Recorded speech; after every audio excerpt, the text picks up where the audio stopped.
Bonjour, à la veille de l'ouverture à la presse du Mondial de l'Automobile, découvrez en avant-première toutes les nouveautés Chevrolet du salon et la toute nouvelle Hexagon Furtive IGT.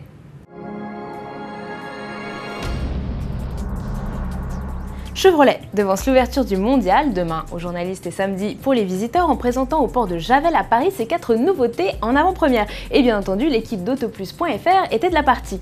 Alors première grosse nouveauté sur le plateau Chevrolet, l'Orlando. Après le concept, déjà dévoilé à Paris en 2008, l'américain confirme en se risquant pour la première fois dans la catégorie monospace avec ce véhicule basé sur le châssis de la Cruze.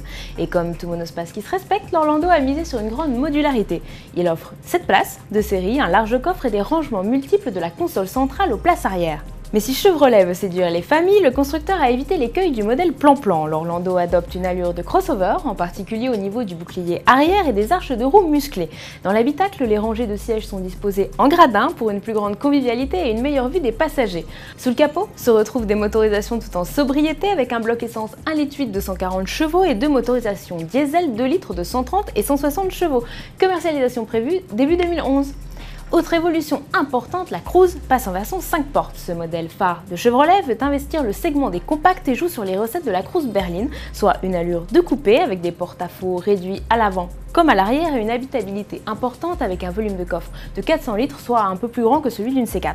Le châssis a lui été revu et rigidifié pour une tenue de route exemplaire. Les motorisations se calent sur la version berline. Alors rendez-vous en milieu d'année prochaine pour la découvrir en concession.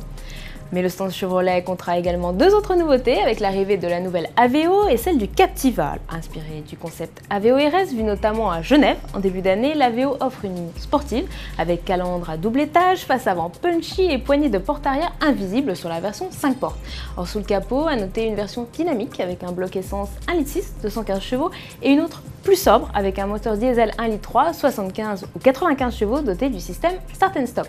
Enfin, dernière nouveauté du plateau, le Captiva restylé. Le SUV de moyenne gamme, disponible en 2 ou 4 roues motrices, reçoit entre autres une calandre plus imposante et des arches de roue plus larges.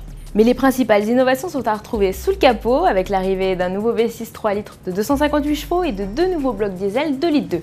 Alors le Captiva arrivera en concession au printemps 2011.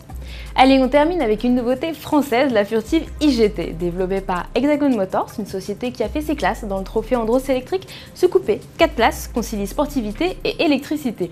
L'objectif que s'était fixé Hexagon, rallier Paris à Nice comme dans une GT classique mais en toute sobriété. Alors Paris réussi avec des batteries haute performance Saft, 197 km d'autonomie et deux moteurs électriques Siemens de 340 chevaux. Un générateur permet de gonfler l'autonomie jusqu'à environ 800 km en rechargeant les batteries tout en roulant.